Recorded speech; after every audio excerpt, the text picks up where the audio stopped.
Wow, is it really that time of year already? This has definitely been an interesting year for me to say the least, and I haven't really had time to work on anything significant with everything that's been going on. But I really wanted to do something before the end of the year, and well, here we are. In case you missed the event last year, I released a YouTube short every day that featured one randomly selected game from Project Plug and Play. This archive consists of extracts from various Famiclone systems with built-in games, and randomly selecting games from this archive is just about the closest thing I could find to replicating the sheer unfiltered chaos that is flipping through the menus on an actual plug and play. A lot of the games that came on these things seem to exist purely to puff up the number of games that they could advertise on the box, and as such I've taken to referring to these games as padding. For every game, I tried to get about a minute's worth of material to talk about, which kind of forced me to sit down with and get to know games that most people would probably never give a second glance. And I thought that it was a lot of fun. But the series itself, yeah, it didn't really perform the best.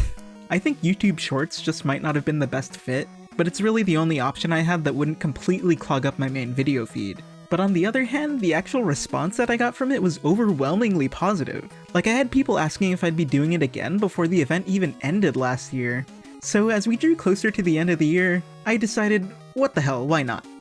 For the past 25 days of December, I've released a YouTube short every day featuring one randomly selected game from Project Plug and Play. But if this is your first time hearing about it, then that means that you missed it. But it's alright here, so don't feel too bad about it. The rules are mostly the same as last year, but with some small changes. 1. No repeats of previous games. So let's say that on day 1 I rolled Box's World.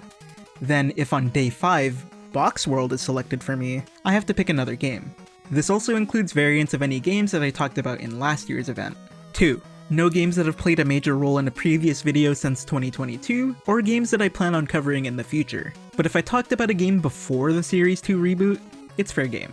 Now, getting into the new ones. 3. No hacks of licensed titles this year. Only 7 or 8 out of the 25 games last year were hacks, but I would really like to focus on the supposedly original offerings from these consoles this time around.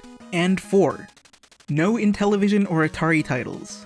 A pretty sizable chunk of Nicecode's library is made up of games that are based on work that they did for licensed plug-and-plays. And as they're by far the most prevalent developer in the archive, I figured that I would skim those off the top so that we could see what else they had to offer. There are still plenty of unoriginal ideas to get around, I promise. With those new changes, I had to put together a new set of bash commands to generate my list of games. Here it is if you're interested. There hasn't been a new release of the archive since before the last event though, so the pool of games to pick from is exactly the same. As for the constraints, they're about the same. I have to try and find something to say about every game that's selected for me, regardless of how mundane it is. The only major difference is that the 1 minute restriction per game has been lifted. It's now been bumped up to 3 minutes, as that's the current length restriction for YouTube Shorts. And since it's impossible to get me to shut up once I start going, this event actually took me longer to put together than last year's. I tried to work ahead, but procrastination got the better of me. So, with all of that out of the way, it's time for this year's installment of the... We're starting off strong this year with Mr. Mosquito. You're a disembodied hand that's being ambushed by groups of 4 mosquitoes, all of which seem to have thought that it would be really funny if they didn't tell one of their guys that they were bringing gas masks. So for every round, these dudes fly up, equip their gas masks, and you have to spray down the unlucky mosquito that definitely needs better friends. And if you aren't quick enough, you'll lose a heart. Fairly standard stuff. The game speed increases with each successful round, so this game starts to get pretty intense. But that's not all. If you're in the heat of the moment and choose the wrong mosquito to shoot at, the penalty is far more intense than losing a heart. The game speed gets knocked back down, which is pretty fair, but it also seems to reset your score. I actually thought that the high score table was broken at first, but no, that works fine. You just lose all of your progress if you even make a single mistake. You're already probably gonna lose a heart if you choose the wrong mosquito, so this just seems a bit over the top. I don't see why you wouldn't just reset at this point, because I don't think there's a way to regain hearts once you've lost them. And when you get a game over, you're shown a battered mosquito, as if that's the punishment for losing. But that doesn't make sense. The mosquitoes won. I'm dying from malaria, and the mosquitoes are thriving. They've bested me. Shouldn't they be celebrating? Alrighty, it's time for some super racing. Could you back up a little bit? You're all up in my space. So we have 4 play cars with different stats to choose from, including everyone's dream car, the Ferrari. I'll give Super Racing props for being the first game to ever make me appreciate Road Fighter. A game that I've always just sort of written off for some reason. I think growing up with plug-and-plays really taught me to judge a book by its cover. I also resent it because you're not doing any fighting, you're only being fought against. But playing it now, I think it's fun to learn the patterns and how to best work around them while keeping your speed. Emphasis on keeping your speed. So now, try to imagine Road Fighter without the game design, and you've got Super Racing. It looks like Road Fighter, even kind of plays like it, but it plays like how I thought Road Fighter played, if that makes any sense. That is to say, it's total bullshit with zero depth. Every single car is out to get you in this game, and they're all clumped together, which makes it impossible to maneuver around them. It probably wouldn't even be that big of a deal if the scale were the same, but everything is much larger in this game. So get acquainted with the walls because you're going to be running into them super often. I honestly tried as hard as I could, but no matter what I did, I couldn't even get close to the end of the first level. The most fun that I had with this game was trying to see how long that I could ping pong off of each enemy before spinning out, which is not very long. I think the way that the music glitches after you get a game over perfectly describes my feelings about this game. Maybe racing just isn't in my blood. Oh my god, this title screen is incredible. I love it. I don't even care what the game actually plays like, it's already won my heart.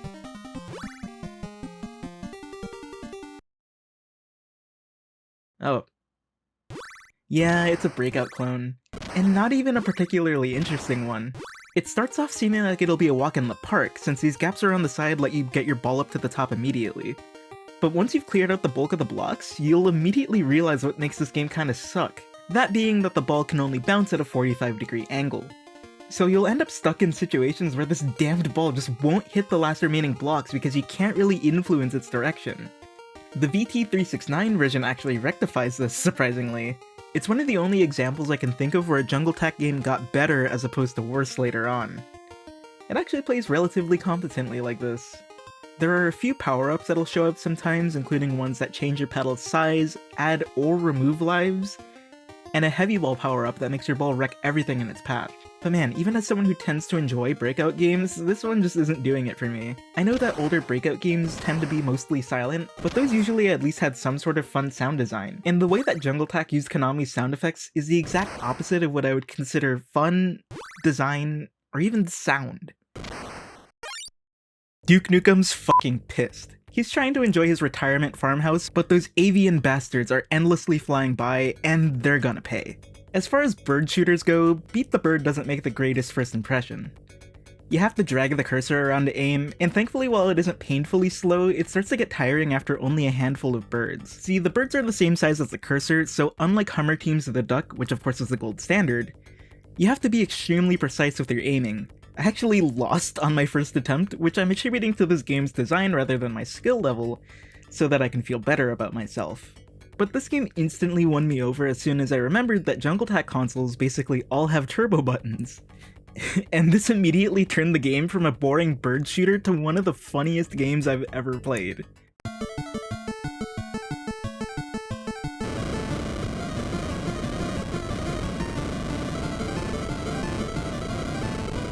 The constant firing sound, the birds exploding, the goofy music, it's just so good! I genuinely can't remember the last time that I had such a big smile on my face while playing a game. So with some of the game's slowness eliminated, I finally got the chance to learn some of the game's mechanics. Each stage has a set number of birds that you have to get before the timer runs out. Every stage also makes the birds go faster, but it also reduces the par to compensate. And I think that's a pretty smart design choice. I think I might know someone who put out a game that had an exhausting number of birds to shoot. And this game is certainly a sight to behold at the fastest speeds. Look at them go! Unfortunately, the increased difficulty doesn't stop it from being a walk in the park with the turbo buttons. That's a small price to pay for the amount of pure joy that this game brought me though. I just want to talk for a minute about this genre of game. What the fuck is the point? Genuinely, who is this for? Why would you play this? I know that amusement-only gambling games could sometimes be a covert way to gamble in public spaces, but I just don't see the point in home releases. Do these really scratch the itch for someone who has a gambling problem? Like, I can't even fault Mega Slots for being a waste of a game on a compilation console, because that's not what this is. This was included on Majesco's Golden Nugget Casino plug-and-play, a console licensed by an actual casino chain. And you know what? It is slightly better than the usual waste of space slot machine games, because this console actually has dedicated buttons that you can use to stop each reel. Not that I know if this adds any real depth to the game, because I don't care enough to figure that out. But what does this do for someone who's seeking out the thrill of a slot machine? I thought that the whole appeal of gambling was the prospect of winning it big, you know? And this hunk of plastic isn't going to start printing out cash once you win. And you can only bet 5 credits at once, so I can't even digitally ruin myself financially. So it's pointless.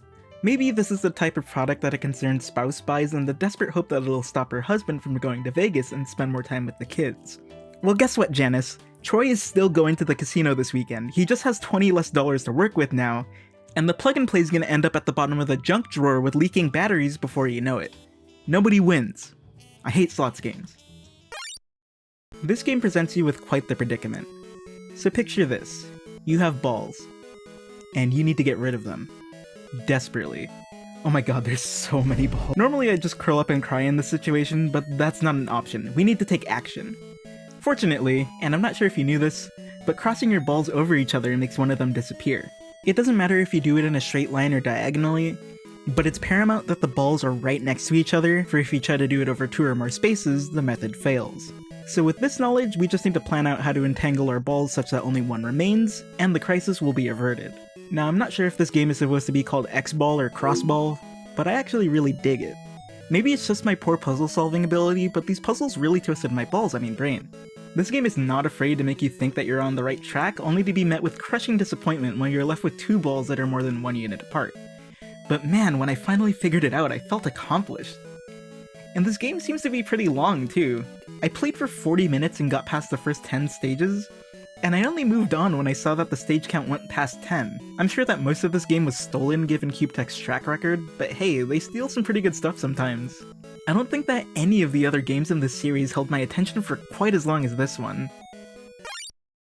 Frontline Gallop is one of the million war-themed games that you'll encounter on plug-and-play game sets like this. This one actually seems to have a decent amount of depth for what it is, including backstory and written objectives that are actually coherent.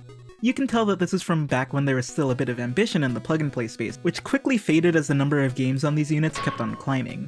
From what I can discern, you're a taxi driver who's been drafted into the military, and you're tasked with defeating enemy soldiers and tanks, while also transporting your own soldiers safely to the end goal. I didn't catch on to this while I was playing, but I think you're supposed to drop your soldiers around to take out the enemy soldiers, while the tank is used to focus on the larger targets like tanks and bases. But my dumbass thought that I only had the soldiers on board to transport them, so I was trying to take out each individual enemy with the tank. And while you can do that, you probably shouldn't. You're a much larger target than the soldiers, and you seem to go out with one hit, so one mistake and you've compromised the whole mission. And your punishment for failure? You have to wait for the damn soldiers to board the tank before you can start moving. Every single time. They thought to let you skip the scrolling at the start of each level, which is nice, but you can't skip watching these soldiers. It's like Noah's Ark. You'll probably be disappointed to hear that I didn't spend enough time to really get to know this game though. Depictions of war just make my eyes glaze over. I couldn't be less interested if I tried. This seems like a serviceable game if you're interested in this sort of thing though. It definitely has more going on than your average plug-and-play game. Mater's Tires is exactly what you would expect from one of those licensed Jungle Tech skins for overpriced Lexibook consoles. It's that one game where a ball gets hidden underneath a cup and then the cups are all swapped around, but instead of cups it's stacks of tires, and instead of balls it's Mater. Once the tires are swapped around, you pick the correct one, Mater cycles through a few stock renders that Disney sent Lexibook, and then it's on to the next stage. The speed is increased with each stage, but then it just sort of ends. After stage 6, the game resets back to stage 1. I thought that this might have been a byproduct of playing an extracted ROM and that it would throw you back to the menu on real hardware, but I tried it in the full console dump and it does the exact same thing. Why not just keep the game going forever at the highest difficulty if you're just gonna make the game infinitely repeat anyway? To this game's credit, it does seem to actually change the patterns each time though, which is more than I was expecting honestly. And can we just talk about the scale for a second here? Either those tires are enormous, or Mater is tiny, and the background makes everything look even tinier. How dare they not put the highest degree of care into this product that I didn't buy? Hell yeah, we're getting weird again. This is Hexa. I have no clue who made it, they won't tell me. All they will tell me is that this is for Game Station. This is a clone of Columns that borrows the music and sound effects from Tengen Tetris. I honestly do think it's really interesting that Tengen Tetris is so widely bootlegged given that it was an unlicensed American release. Anyway, despite its unremarkable appearance, I do think that Hexa is actually quite an interesting specimen. Hexa was originally a not-safe-for-work Korean arcade game released by DR Korea, and this console version seems to be officially associated with it in some capacity, given that it exists alongside an extremely rare port of DR Korea's arcade port of Tetris. And these developers knew exactly what fans of an adult puzzle game were looking for in a home release. So this game preserves all of the puzzling action and none of the adult content. Because that's why people were playing this game, of course. As for the game itself, it's fine. If you've played Columns, you've played this. The primary difference is that the magic jewel equivalents aren't here to throw you a lifeline. You have a stock of 2 that you're able to use at any time by pressing the A button before the next piece spawns in. The game makes no effort to convey this though, so you'll never know if you have any left. And I can't tell if there's a way to earn more. Since this game's balancing is basically at your own mercy, I found it a bit harder to play than Magic Jewelry, which is my gold standard. But if you're looking to get your jewels off with this one, you're gonna have to look somewhere else, sorry. This is Underwater Rescue, or Underwater Rescues as it likes to be called. This game is— oh my god! I wish I could have been in the room to understand the thought process behind creating a game where Lilo has been drowned by means of a ball and chain cuffed to her ankle. This is one of those games that I ran across in the Project Plug and Play archive years ago and just kinda stared at in disbelief. I'm not sure if it's supposed to come off as sinister as it does, but it just doesn't sit right with me. And there's no music or sound effects here. Imagine playing this game in the dark on a CRT with that faint buzzing sound that all plug and plays have. I'm sure the creepypasta kids would be all over this one. And this isn't really much of a game. The goal is to swim up toward the surface, and I think the intent is to rapidly mash the A button to fill up this gauge, which propels you up further the more you fill it up before releasing with the up button. But once you get to the surface, that's it. You're shown your time and the game ends. It's just one and done. It looks like they wanted this to be a sort of competitive time attack game in 2-player, but it just sort of falls flat. And the intent is, once again, ruined by the fact that all of these consoles have turbo buttons. There isn't a stamina meter that punishes you for mashing, and the gauge being filled up only gets you so far. So I think that the fastest way to play this game is genuinely just to hold the up and turbo A buttons and force Lilo to inch her way to the surface. It just takes too long to build up the gauges otherwise. And once you figure it out, that's it. You'll make it in just over 11 seconds every time. There's no game here, only a future therapy session. So imagine Tetris, but bad. Now that describes a surprising amount of Tetris ports and clones, but for the sake of this segment, that's describing Russia, which is Nice Code's take on Tetris. And like every bad Tetris clone, it commits the sin of having non-standard pieces, whether it's tetriminos that aren't actually connected or pieces with less than 4 blocks. People always seem to think that they can spice up Tetris and still have it be enjoyable, but it just always ends up being more awkward than if they just left it be. This game is like all of my pet peeves for bad Tetris games crammed into a singular game actually. You have the non-standard pieces, you can't rotate once you're up against a wall, and only one button rotates. You clearly based the game layout off of Tengen Tetris, so there's no excuse not to have implemented counterclockwise rotation. I'm no Tetris pro, but I did have a serious Tetris phase back in the day. That's back when I made that Tetris 2 April Fool's video that nobody got the joke on. Good times. Huh? What do you mean this is like? So you hand something like this to me and I'm bound to have all sorts of problems with it. Some of these issues are exclusive to this specific variant though. This is another one of those Nice Code games that exists in about 40,000 different variants, ranging from the original Pikachu version to the version that released on a vape a few years back. No, that's not a joke. Russia in particular is based off of Falling Blocks, which is the one that introduced these irregular block shapes. Guess you could say that they were falling off with this one. I'll shut up now. I'm gonna be real here for a moment. Every segment from this point onward was written after the series already started airing. This is partially because of work, partially due to procrastination, and mostly because I wrote 11 segments and then I hit a wall when I realized that I had to figure out what the hell to say about Stub Game. Because, I mean, really, what can I say? You're looking at it. It's Stub Game. Stub Game is basically the video game version of the Tower of Hanoi, a game where you have a conical-shaped stack of discs and need to move it from the left pole to the right pole. The main challenge comes from the fact that you can only move one piece at a time, and you can't put a larger piece on top of a smaller one. And on a fundamental level, this game does that just fine.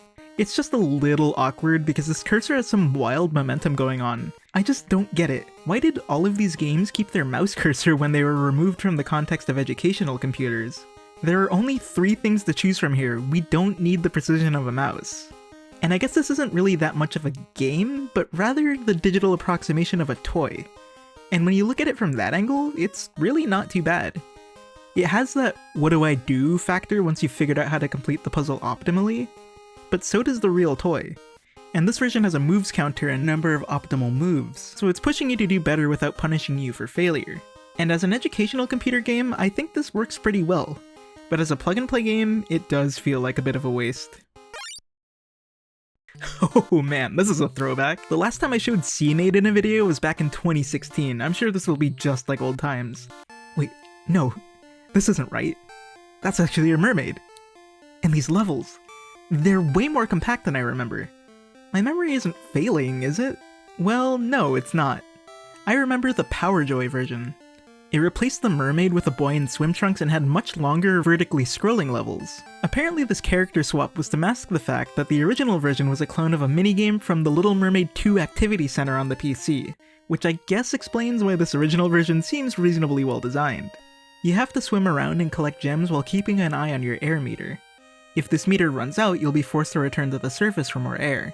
If you don't want your gem hunt to be interrupted, you can catch a breath by swimming into one of the bubbles that's floating around. It's definitely a game for small children, so it's not all too difficult, but I do always find it a little bit suspicious when one of these games has slightly more mechanical depth than usual. The player's collision still makes it quite apparent that this is, in fact, a nice code game though. And this isn't the only nice code game that pulls directly from The Little Mermaid 2. I'm sure you're familiar with Brave Boy, which real ones know is actually a variant of Octopus. That too is an exact replica of a Little Mermaid 2 minigame. The more I learn about these games, the more I learn that these companies have never had an original idea. C-Made's transition actually made this game make a little more sense actually, since the source game seems to feature the main character in decidedly not mermaid form, whereas the first revision of C-Made features an actual mermaid, so the air mechanic doesn't particularly make sense. The added verticality also much closer resembles the original game, which further justifies the mechanics. The music is also stolen from this game, so if you thought that it sounds like an anime opening, that's because it is. Oh my god, it's a bootleg platformer! It's a platformer! Dude, I haven't talked about one of these things in like 4 years! Okay, how do I do this again? Yo-Yo Rabbit hails from the TV Joystick, a series of VT03 based plug-and-plays by Timetop, who might sound familiar if you've heard of the Game King. This game is a very loose port of Tiny Toon Adventures Buster Busts Loose for the Super Nintendo. And by very loose, I mean that they essentially cut Buster out of the game and stuck him into their own hellscape. While I've never played the original game, I have my doubts that it controlled like this because this is atrocious. This is really bringing me back. The controls are so stiff and unresponsive feeling. The jump arc is like a million years long and yet it's barely sufficient to make it across these gaps. And this kickflip move that you need to take out the enemies also just kills all of your momentum. But also lifted straight from the source material, you're able to run by double tapping the direction that you're moving in. This puts Buster in a practically invincible state where he's able to plow through enemies and run up walls, so long as he doesn't run out of energy. This looks like it was put to clever use in the original game, but these stage designs basically require it because they're built like Mega Man stages. Wait, are these Mega Man stages? They are! There are even some stolen enemies and stage mechanics. Surely there's someone out there who's been waiting for this crossover? So each stage basically sees you running in a straight line, plowing down enemies, and picking up apples for energy so that you can keep your flow. Once you get the hang of it, it's honestly not the worst thing ever, but it took me way too long to figure out. This game is definitely at its worst when you've run out of stamina and need to trudge along and use the kickflip. At the end of each stage is a boss, and the music that plays seems to be a demo song from the UM6578 development kit? Interesting. This song appears in some other UM6578 games, and Timetop did put out a few games and systems using that hardware as well. These bosses are really kludgy with a mix of stiff controls and the extremely unresponsive kickflip move, and there are no checkpoints, so if you run out of hearts, it's right back to the beginning of the stage. I'm kinda conflicted about this one. I mean, it's terrible, don't get me wrong, but it's just so different from everything else we've seen so far. It's so much higher effort. I'm not kidding, it felt like I was sent right back to 2018 while I was recording footage for this, right down to the save state abuse. Antiquarium is a fishing game. Now, if you follow me elsewhere, you may think that I've been waiting for the opportunity to talk about a fishing game. And I have been, but I'm still waiting because this isn't that one. Just you wait. That's not to say that there isn't anything to talk about though, because what the hell are these bait choices? So let's see here, we've got a dumbbell, a dog bone, a boot, gotta have that one, a mouse, an octopus with 5 tentacles, and a fucking grenade? Maybe the birds that we were beating earlier were blowing up because they were eating fish from this ocean. So basically you pick your bait, pick a spot to cast, and wait. Occasionally the ocean life will jump out of the water to give you a hint on where you should be casting, but in all honesty I'm not sure if this actually matters or not. You'll know that you get a bite once your line starts jerking around, at which point you can hold A, and it seems that you'll catch them every time. Quite an unsophisticated fishing game if I do say so myself. This is actually one of those games that has fishing crank and proper rumble support if you play it on something like a Dream Gear Tri-Blaster, but still, no one outfishes the king. The ocean life that you'd capture is about what you'd expect. You've got jellyfish, sharks, seahorses, snakes, hippos. Okay, how strong is this fishing wire? Oh, but that's not all, because get this. I'm playing the Qisheng Long version, which is one of the more normal versions. The one that most people will probably be familiar with is the Powerjoy version, where you can select such iconic bait options as a Visa card, a pack of smokes, and a house cat. In this one you can catch mermaids, which I guess sorta makes sense, but then you also have fucking Batman, Robocop, and Jason Voorhees. And what am I doing with them? Am I taking them home? Am I putting them up on my wall? Am I disturbing the wild Robocop ecosystem? Are these lifeforms leaching radioactive toxins from the nearby island into my brain? I gotta get out of here. Normally Sprout's adventure is how I'd describe a trip to a mildly pretentious grocery store, but the video game adaptation seems a little bit different from what I'm used to. You're a Pokemon trainer in some Plants vs Zombies ass maze, and your sole objective seems to be to get to this mushroom. There are a bunch of flowers and other collectibles along the way, but I think all those do is increase your score, so you could just make a beeline straight to the mushroom if you want. But watch out, there are piranha plants that stand in your way. This multiverse stuff is getting out of hand. The piranha plants have 2 states, which I'll call asleep and awake. If they're asleep, you can pass by without getting hurt, but then they'll wake up. Once they're awake, if you try to walk past them, it's over. Each level places at least one of these enemies in such a way that you'll really have to consider how you approach them, whether it's being careful to not retread previous steps or pushing a rock in the way so that the plant can't get to you. Once you graduate past rocks, you start encountering new elements like these faces that disappear if you make them kiss, and bombs that you can use to blow the piranha plant's lips clean off. I only got to level 4 though, which adds keys to the mix. They put a key right next to the sleeping piranha plant, which I thought meant that I could go and grab it if I was quick enough, but it insta-killed me and wasted my last life. I'm sure that this game does something for someone, but for some reason I just didn't vibe with it. Have you ever found yourself wishing that you couldn't see more than 2 inches in front of your face? Well, Anglerfish is here to let you live out your wildest fantasies. The game's objective is to navigate a maze in order to reach the exit at the top of the screen, but everything is pitch black and you only have a tiny field of view. There are enemies of some description that walk back and forth and will kill you in one hit. I think the major problem here is that once the enemies leave your field of view, they don't pop back in until they're right about to collide with you. And the player hitbox is way too big, so you're gonna experience a lot of unfair deaths along the way. I think this concept would only really work if the hardware was advanced enough to support transparency effects. Then you'd be able to make things gradually vanish into the darkness, and a good portion of this game's issues would be gone. But even then, low visibility is just a horrible idea. I don't think I've ever seen this idea executed in a way that I actually thought was fun. That one section in Sonic Superstars comes to mind, like, why did you think this would be a fun mechanic? As a side note, I really hate this song. I said something along these lines last year, but this is one of the more hateful songs in Nice Code's library. Far from the worst in a technical sense, but I've always found it really grating. Enchanter is a variant of Polar Bat, which is... wait, didn't I play this already? Well, kinda sorta. This is the sister game to The Archer, that game that I showed off last year where you're shooting at goblin statues. I used to browse through multi-cart dumps a lot back in the day, and this was one of those games that I would start up, get confused, and then reset to try something else. And you know what? I think that reaction is justified. The very first obstacle that you encounter in this game is one that can't be destroyed with your projectile and kills you instantly. So it sets the stage for this game as a confusing mess with no clear objective. But if you play longer than those first few seconds, it starts to make sense. This is The Archer, but rather than focusing on the goblin statues, you have to fire at every other type of enemy. All of our friends are back. The spike balls, which are now represented as spiders in this version, the demons that fly by like cartoon characters, which are now bats, and my personal favorite, the lava droplets. I've learned my lesson, I'm keeping my distance from the splash zone. It's just a cluster of all sorts of things that you need to pay attention to. Once you rack up enough points by shooting at bats, it's on to the next stage. This keeps on going until stage 5, after which point you're shown this win text before being kicked right back to the title screen. Between the two games, I'm honestly not sure which one I prefer. The Archer was too annoying for me to finish, but at least it gradually introduces its mechanics to you. This game just kind of throws everything at you all at once, so every level plays out exactly the same. But I did see this one through to the end, so I guess this one wins? Before I start with this one, I want to give a little bit of insight as to how the series is produced. Basically, I generate the random list of games, play each game for what I think is an adequate amount of time to get a feel for it, and then I jot down some really quick notes before I move on to the next one.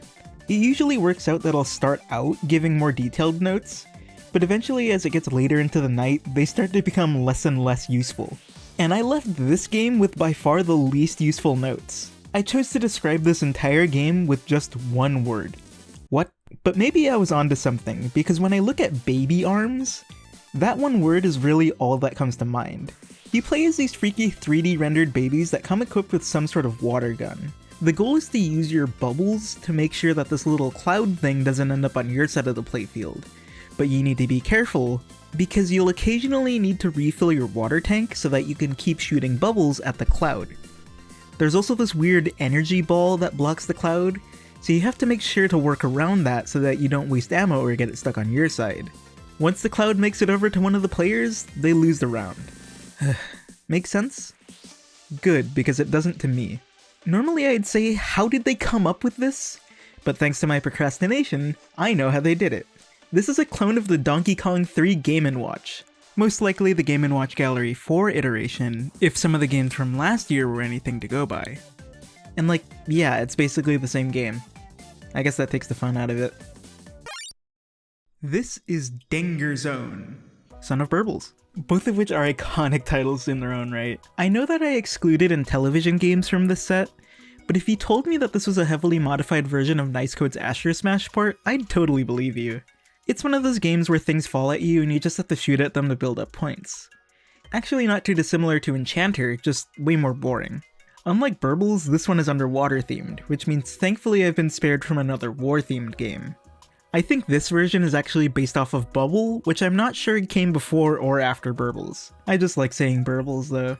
Also, unlike Bubble and Burbles, they fucked up the positioning of the projectile relative to the player sprite. There's clearly a spot that the bubbles are supposed to fire out from, but it's flipped here, which makes it quite a bit harder to aim. Maybe the windshield cracked, and our projectiles are actually our last dying breaths.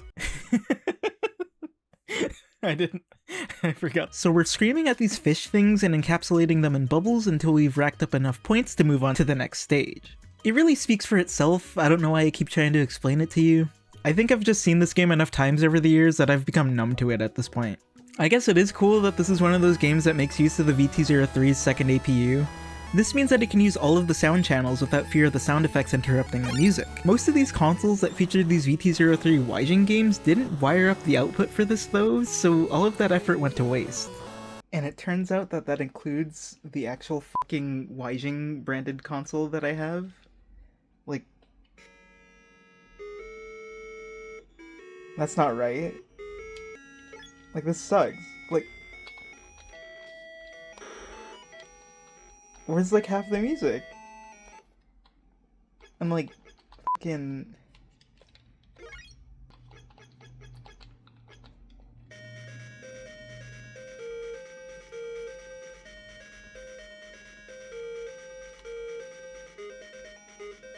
Christmas is ruined. I guess I spoke too soon yesterday. Here we have Tiger Man, a very war-themed game in which you have to shoot up at enemy helicopters. It's like Burbles without a funny name. I'm not sure how our protagonist is sending those pellets out, and I don't think I want to find out. While firing up at the helicopters, we have to avoid missiles, landmines, and spread shots. This seems like some pretty excessive force for only one guy that's shooting seeds up at your helicopters, don't you think? At this point, I'd probably just give up. You see, this is a game that I would genuinely believe that CubeTech plausibly came up with themselves. Since I'm kind of at a loss over what to say for it, they tended to steal games that were interesting at the very least. I guess you can't say that CubeTech didn't have a distinctive art style back when they were making original-ish games though. Like, those are some heli mission helicopters if I've ever seen them. And it brings back one of our favorite sound effects from Fatso Jumper as well. I appreciate the consistency. And just as consistent as the art style and sound effects is the music selection. The majority of the game is played in silence, but once you've perished, you hear some quite fitting music.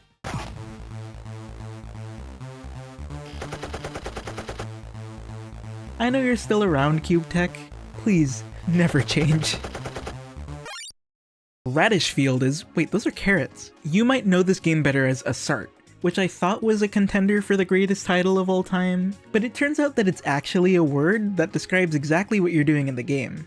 You need to figure out the best path to clear out as many carrots as possible, and there are all of these barriers that stand in the way, but you only have enough single-use axes to take out 3 of them. You don't actually need to clear out all of the carrots, but I think there is an invisible par that you need to match to move on to the next stage. This is a really easy game, not requiring perfection and all, but yet this is one that I've seen people get confused by quite a bit. I think the root of this issue is the poor conveyance of what you're supposed to do when you hit one of the barriers. Once you run into one of them, you're presented with this yes or no option, and it's sort of up to you to guess what that means. Of course it makes sense once you already know how the game plays, but every time I see an uninitiated YouTuber playing this game, they'll almost always be confused by it. And this is one of those games that still gets modified to this day, including on a McDonald's branded Super console. Surely there were more fitting games to feature on a console like that, but once you've gotten the gist of this game, it is a bit fun to see how quickly you can blast through the stages. I wonder what the Assorted speedrun world record is. Valiant Rescue is one of the earliest games produced by Jungle Tak's in-house development team, which is evident by the fact that it's trying to style match earlier DJ Jungle games to a degree. It's always interesting to see these games with their original title screens and menus, since both of these things quickly started to disappear in later revisions. I remember this game not having a logo on the title screen, for example. These UM6578 games all had decent presentation, but when you have companies that want to rename all your games, it just makes the most sense to lop off the titles. You did this, PDP. And you know what? I always wrote this game off as a substanceless vertical shooter, and while it isn't anything amazing, it definitely has more going on than I originally thought. This very much fits into the generic vertical shooter template, and it doesn't perform the best, but it has power-ups, has some variety in the enemy patterns, and it even has bosses, which I don't think I ever encountered as a kid. All I ever did in these shooter games as a kid was hold the turbo fire button for a few seconds, die, and then reset so I could go play Challenge 100 or something. The first boss doesn't put up much of a fight, but again, I'm surprised that there's even a boss at all. My desire to see what this game has to offer died with the second stage though.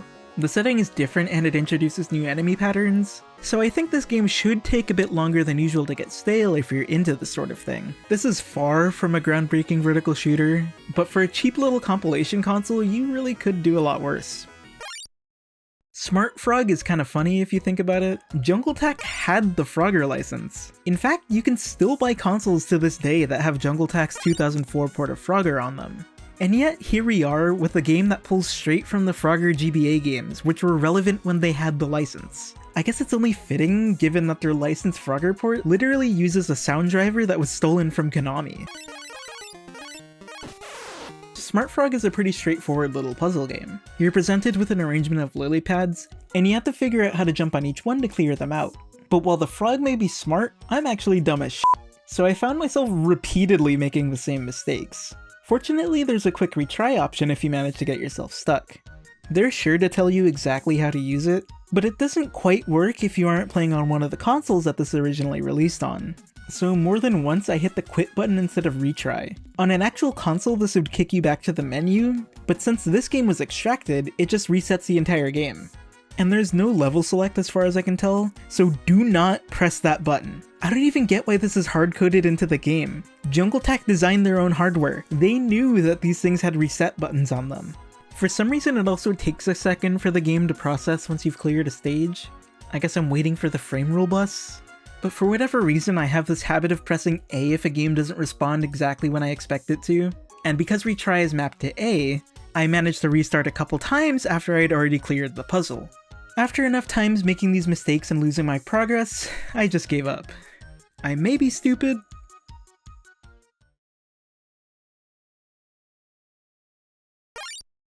Whoa, look at that! A Christmas-themed game in the Christmas-themed event. I totally didn't move this one to the end on purpose, nope. Is that deer okay?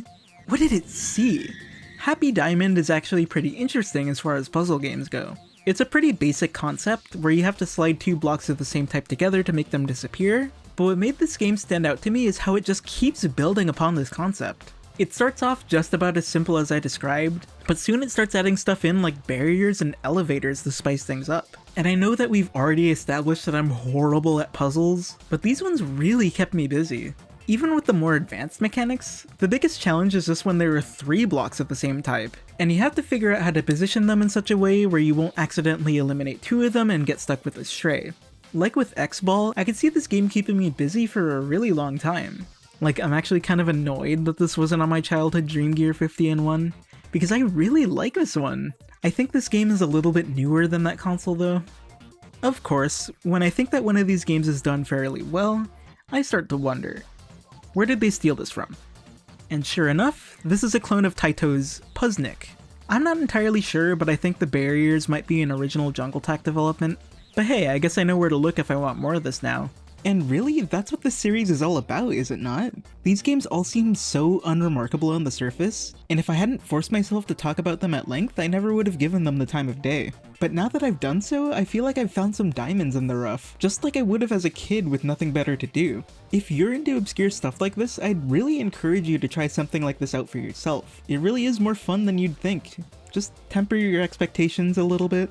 With that said, I think I might give this series a rest for next year. This isn't set in stone though, and I'll absolutely keep it in my back pocket. It's been a lot of fun, and I hope you enjoyed. Happy holidays!